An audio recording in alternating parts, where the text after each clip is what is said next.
से चल के लखनऊ के ऊपर के करीब आया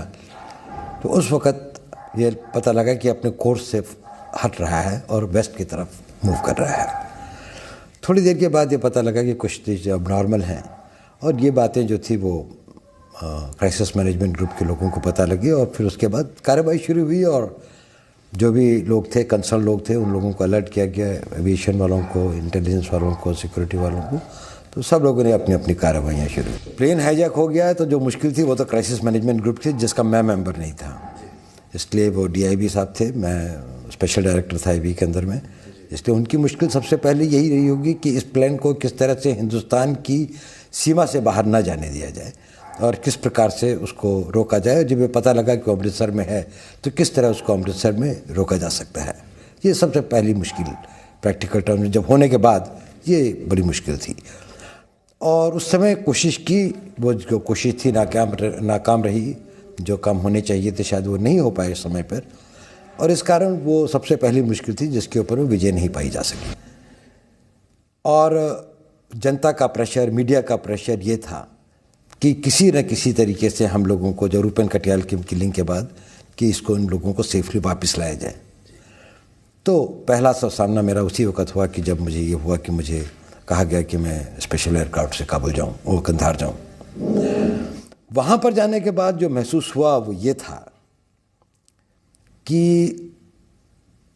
हाईजैकिंग नेगोशिएशन कोई डिप्लोमेटिक नेगोशिएशन नहीं होती। वो नेगोशिएशन होती है मेनली समय को गेन करने की, 3 चीज़ों को हासिल करने के लिए। पहली बात कि जो हाईजैकर्स हैं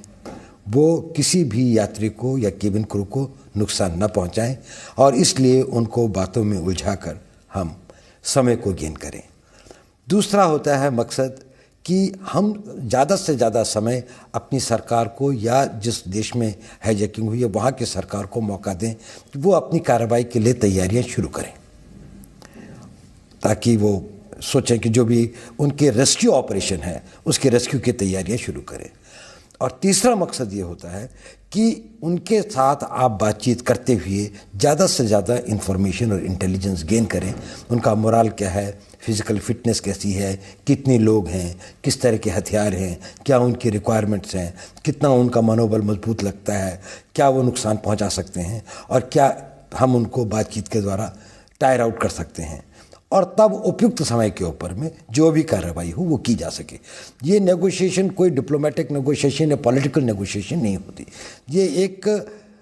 लोगों की ज़िंदगी को बचाने के लिए किया गया एक टैक्टिकल कदम होता है। और जब मैं वहाँ गया तो मुझे लगा कि इन तीनों सिचुएशंस पर हम लोग काफ़ी कमज़ोर की हालत में थे। पहली बात तो ये थी कि हाईजैकर्स ऐसी स्थिति में नहीं थे कि जहाँ हम उनको टायर आउट कर सकें, क्योंकि उनको खाना भी मिल रहा था, उनको दवाइयाँ भी मिल रही थी, वो बाहर भी आ रहे थे और अंदर भी जा सकते थे। और सबसे बड़ी बात कि उनमें असुरक्षा की कोई भावना नहीं थी।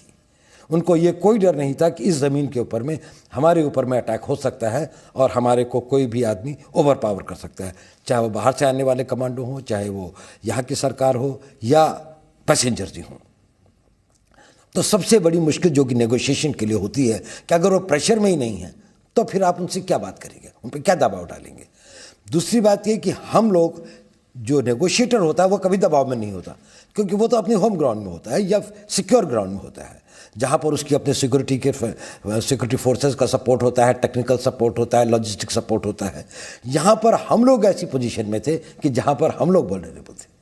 हमारे चारों तरफ तालिबान के लोग थे, उनके टैंक्स थे, एंटी एयरक्राफ्ट गन थी, उनके थ्रू हम लोगों को नेगोशिएट करना पड़ रहा था। ISI के लोग वहाँ पर थे। तो एक दूसरी मुश्किल थी कि हाईजैकर्स को भी ये पता था कि हम लोग प्रेशर में हैं, हम ऐसी टर्राइन में हैं जो कि होस्टाइल टर्राइन है। तीसरी बात ये थी कि उनके बारे में इंटेलिजेंस हासिल करने के लिए जितना हम बातचीत से कर सकते थे उतना तो हम कर रहे थे, लेकिन हमसे ज़्यादा उनको पता था हिंदुस्तान में क्या हो रहा है। इसलिए वो बार बार नेगोशिएशन के दौरान करते, देखिए अभी जी टीवी के अंदर में ये खबर आई है, क्योंकि ISI वाले उनका मिनट टू मिनट बता रहे थे और हमेशा उनका रिफ्रेन ये होता था कि आप क्या करेंगे, आपकी भी तो मजबूरी है, अपनी जनता को देखिए, अपनी मीडिया को देखिए, जो आपकी सरकार को मजबूर करेगी आपको तो छोड़ने ही पड़ेंगे, आप इससे हट नहीं सकते। तो प्रेशर, जो ग्राउंड सिचुएशन का प्रेशर था वो उनके लिए एक इंटेलिजेंस इनपुट था जो कि उनके फेवर में था। और हमारे को अगर कोई इनपुट अवेलेबल हुई भी और हमें पता भी लग गया कि वो कौन लोग हैं क्या हैं, तो हमारे पास उस इंटेलिजेंस को, उस इंफॉर्मेशन को फ्रुक्टिफाई करने के लिए जो साधन उपलब्ध हो सकते थे वो तालिबान की सरकार, वहाँ की जो लोकल सरकार थी, वो देने के लिए तैयार नहीं थी। वहाँ की सरकार इसके लिए भी तैयार नहीं थी वो कोई कार्रवाई करे। और जब हमने उनसे कहा कि आप कुछ मत करें लेकिन हमें कार्रवाई करने की छूट दे दें, हम जो चाहें वो करें और हम इसकी जिम्मेदारी अपने ऊपर लेते हैं, तो उन्होंने कहा कि नहीं, हम अपनी ज़मीन के ऊपर में कोई ऐसी कार्रवाई नहीं होने देंगे जिसमें खून खराबा। हम उनके साथ वायरलेस सेट के ऊपर में बातचीत कर रहे थे और जो भी उनके साथ टर्म्स थी वो हमारे को सुनाई दे रही थी और हमारी मैसेज उन तक पहुंच रहा था। जब उन्होंने ये डिमांड पुटअप करी, ये नेगोशिएशन शुरू होने के करीबन 24 घंटे के बाद या काफ़ी देर के बाद की, शुरू में तो वो बिल्कुल अपनी पॉलिटिकल डिमांड्स के तौर पर बात कर रहे थे। जब उन्होंने ये डिमांड पुटअप की तो उसके अंदर में उन्होंने 35-36 आतंकवादियों को छोड़ने की एक हमें लिस्ट दी, फारूक अफगानी, सज्जाद अफगानी की डेड बॉडी को एक्सह्यूम करने के लिए और वापस करने के लिए कहा और $200 मिलियन की मांग की। और जैसे बातचीत होती रही तो सबसे पहले जो डिमांड्स उन्होंने गिव अप कर दी वो सज्जाद अफगान की बॉडी को वापस करने की और $200 मिलियन की को देने की बात उन्होंने कहा कि ये डिमांड हम छोड़ते हैं। संभव है कि ये डिमांड उनके बारे में वो बहुत सीरियस नहीं थे, लेकिन हमको जो वहाँ के तालिबान के ऑफिशियल्स थे, हमारे साथ एक मिनिस्टर थे उनके कानूनी, और उन्होंने जो हमें बताया, मुत्तवकील जो थे उनके जो मिनिस्टर थे, उन्होंने ये बताया कि हमने उन्हें यह मना किया है कि इस्लाम के मुताबिक इस तरह की डिमांड करना अन इस्लामिक है और इसलिए हम इसे मंजूर नहीं करते। लेकिन हाईजैकर ने ये डिमांड ड्रॉप कर दी। लेकिन होस्टेजेस, बाकी जो बंदी लोग थे, उनको छोड़ने के बारे में उन्होंने अपनी डिमांड कायम रखी और उनका हमेशा यही था कि हम लोग तो फिदाइन हैं, हम लोग तो मरने के लिए आए हैं, हमको तो कोई फ़र्क नहीं पड़ता, हम तो मर सकते हैं और हम इन पैसेंजर्स को भी उड़ा देंगे और अब तो हमारे को अपनी जान का भी खतरा नहीं है, इसलिए अगर आप कुछ नहीं करना चाहते हैं तो ये आपकी मर्जी है, जिम्मेदारी आपके ऊपर में होगी। तो वो इस तरह की डिमांड्स पुटअप करेंगे।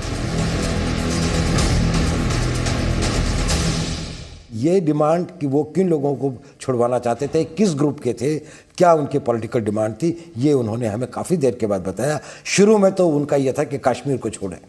हमें तो कोशिश भी करते थ्योरेटिकली, हालांकि तो सबसे पहले जो नुकसान होता वो पैसेंजर्स का होता, क्योंकि वो प्लेन तो उड़ा ही दिया जाता, उसके बाद की लड़ाई में क्या होता वो अलग बात है। इसलिए आपका अगर ऑब्जेक्टिव लोगों की जान को बचाना था, अगर उसका ऑब्जेक्टिव ये था कि हम अपनी डिमांड्स को मिनिमाइज करें और अपने को वो करें, तो ये एक था कि एक प्रोफेशनल ट्रांजैक्शन के अंदर में गिवन टाइम फ्रेम के अंदर, और हमारे को 31 दिसंबर तक जिस तरह का दबाव आ रहा था कि जल्दी से जल्दी वो करें, देश के अंदर में बहुत ज़्यादा एक वैसी भावना पैदा हो रही थी। और राष्ट्र का मनोबल एक बड़ी भारी चीज़ होती है, कोई भी ताकत, कोई भी शक्ति, कोई भी फौज, कोई भी ये इस चीज़ को इस तरह के कदम नहीं लेती है जिससे राष्ट्र का मनोबल टूट जाए। अगर राष्ट्र का मनोबल ये होता कि हमारे इतने लोग बेगुनाह वहाँ पर मारे जा रहे हैं और कोई कुछ नहीं कर रहा है, तो ये भी हमारे लिए एक बड़ा भारी कीमत चुकानी पड़ती। इसलिए इन चीज़ों को ध्यान में रखते हुए जो प्रोफेशनल तरीके से अगर हम अपने गेन्स को मैक्सिमाइज नहीं कर सकते तो हमने अपने लॉसेस को मिनिमाइज करने की कोशिश की।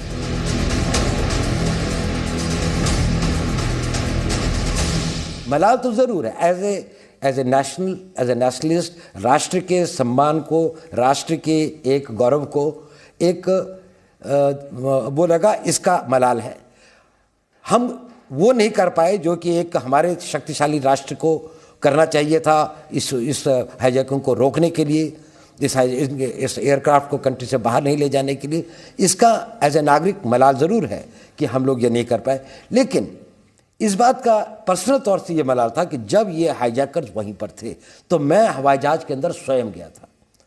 और मैं उनके कॉकपिट के रास्ते नीचे की लैडर से गया था और मैंने सारे के सारे हाईजैकर्स, सारे के सारे पैसेंजर्स को एड्रेस किया था। और सारे के सारे पैसेंजर्स को मैंने ये कहा था, हाईजैकर्स भी वहाँ पर थे, कि आप लोग आज़ाद हैं और भारत की सरकार और भारत देश पूरा आपके साथ है और हम आप लोगों को यहाँ से सुरक्षित ले जाएंगे, है ना। उसके बाद जब मैंने उनसे कहा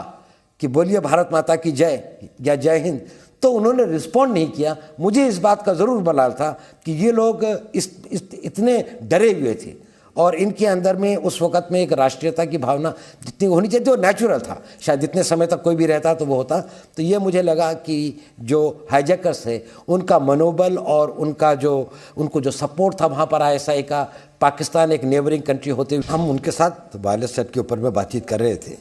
और जो भी उनके साथ टर्म्स थी वो हमारे को सुनाई दे रही थी और हमारी मैसेज उन तक पहुंच रहा था। जब उन्होंने ये डिमांड पुटअप करी, ये नेगोशिएशन शुरू होने के करीबन 24 घंटे के बाद या काफ़ी देर के बाद की, शुरू में तो वो बिल्कुल अपनी पॉलिटिकल डिमांड्स के तौर पर बात कर रहे थे। जब उन्होंने ये डिमांड पुटअप की तो उसके अंदर में उन्होंने 35-36 आतंकवादियों को छोड़ने की एक हमें लिस्ट दी, फारूक अफगानी, सज्जाद अफगानी की डेड बॉडी को एक्सह्यूम करने के लिए और वापस करने के लिए कहा और $200 मिलियन की मांग की। और जैसे बातचीत होती रही तो सबसे पहले जो डिमांड्स उन्होंने गिव अप कर दी वो सज्जाद अफगान की बॉडी को वापस करने की और $200 मिलियन की को देने की बात उन्होंने कहा कि ये डिमांड हम छोड़ते हैं। संभव है कि ये डिमांड उनके बारे में बहुत सीरियस नहीं थे, लेकिन हमको जो वहाँ के तालिबान के ऑफिशियल्स थे, हमारे साथ एक मिनिस्टर थे उनके कानूनी,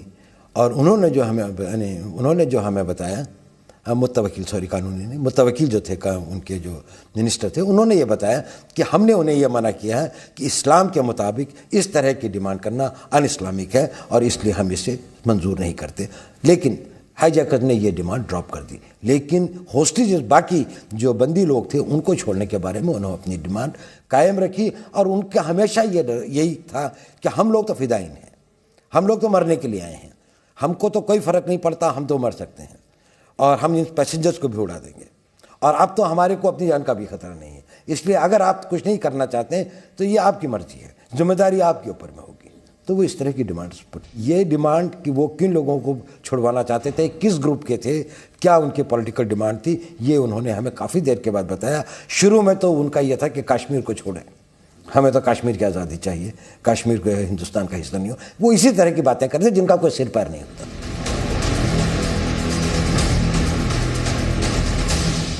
एक दो बार बीच में उन्होंने जो क्रू के मेंबर्स थे उनको एक सेकंड या 2 सेकंड के लिए, मतलब शॉर्ट स्पैन के लिए बातचीत करने के लिए, कोई सिग्नल देने के लिए हमने कहा कि हम जानना चाहते हैं कि हमारे सब पैसेंजर्स ठीक ठाक हैं या नहीं।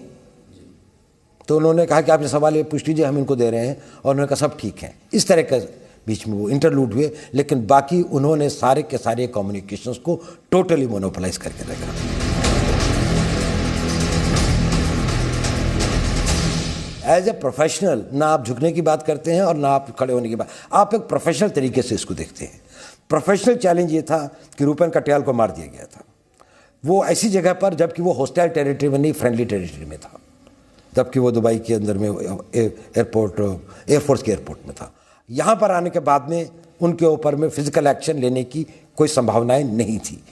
वो एक लैंडलॉक्ड कंट्री है, वहाँ पर एक्सेस करने के लिए अगर हमें लोगों को लाना भी पड़े तो हमको जहाज़ लाने के लिए शायद पाकिस्तान से परमिशन भी नहीं मिलती, और उसके लिए कितने लोग चाहिए वो भी एक बहुत बड़ी तादाद होती है अगर उनके नीचे टैंक्स और एंटी एयरक्राफ्ट गन्स और आर्टिलरी गन्स वगैरह वहाँ पर वो थे। और उसके अलावा अगर हम ये कोशिश भी करते थ्योरेटिकली, हालांकि तो सबसे पहले जो नुकसान होता वो पैसेंजर्स का होता, क्योंकि वो प्लेन तो उड़ा ही दिया जाता, उसके बाद की लड़ाई में क्या होता वो अलग बात है। इसलिए आपका अगर ऑब्जेक्टिव लोगों की जान को बचाना था, अगर उसका ऑब्जेक्टिव ये था कि हम अपनी डिमांड्स को मिनिमाइज़ करें और अपने को वो करें, तो ये एक था कि एक प्रोफेशनल ट्रांजैक्शन के अंदर में गिवन टाइम फ्रेम के अंदर, और हमारे को 31 दिसंबर तक जिस तरह का दबाव आ रहा था कि जल्दी से जल्दी वो करें, देश के अंदर में बहुत ज़्यादा एक वैसी भावना पैदा हो रही थी। और राष्ट्र का मनोबल एक बड़ी भारी चीज़ होती है, कोई भी ताकत, कोई भी शक्ति, कोई भी फौज, कोई भी ये इस चीज़ को इस तरह के कदम नहीं लेती है जिससे राष्ट्र का मनोबल टूट जाए। अगर राष्ट्र का मनोबल ये होता कि हमारे इतने लोग बेगुनाह वहाँ पर मारे जा रहे हैं और कोई कुछ नहीं कर रहा है, तो ये भी हमारे लिए एक बड़ा भारी कीमत चुकानी पड़ती। इसलिए इन चीज़ों को ध्यान में रखते हुए जो प्रोफेशनल तरीके से अगर हम अपने गेन्स को मैक्सिमाइज नहीं कर सकते तो हमने अपने लॉसेस को मिनिमाइज करने की कोशिश की।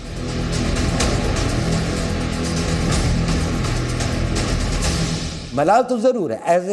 एज ए नेशनलिस्ट, राष्ट्र के सम्मान को, राष्ट्र के एक गौरव को एक वो लगा, इसका मलाल है। हम वो नहीं कर पाए जो कि एक हमारे शक्तिशाली राष्ट्र को करना चाहिए था इस हाईजैकिंग को रोकने के लिए, इस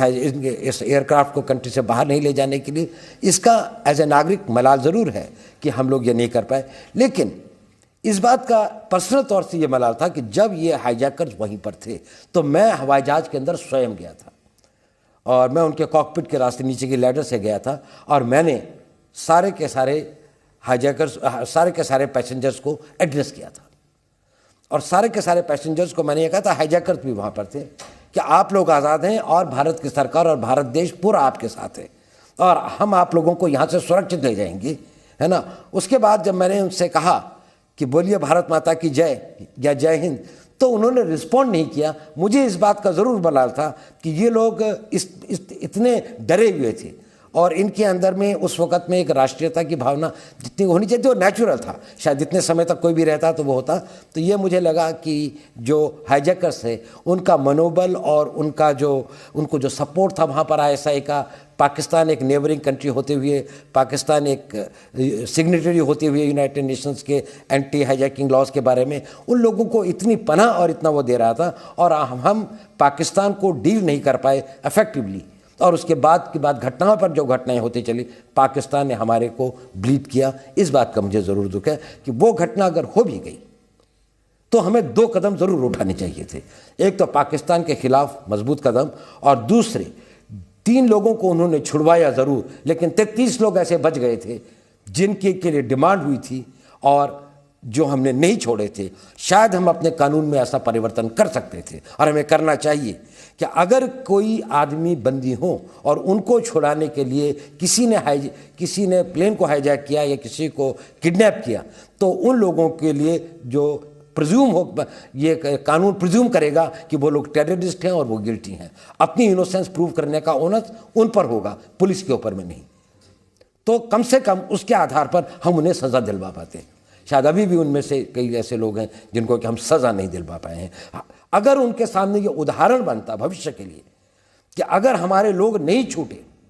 उसके बाद में उनको जो इंडियन डेमोक्रेटिक सिस्टम की जो फ्रीडम है, वो फ्रीडम उनको एक हमेशा के तौर पे ये नहीं मिल सकती है कि ये उसको ग्रांटेड ले। वो हमारी जनरोसिटी को, वो हमारी उदारता को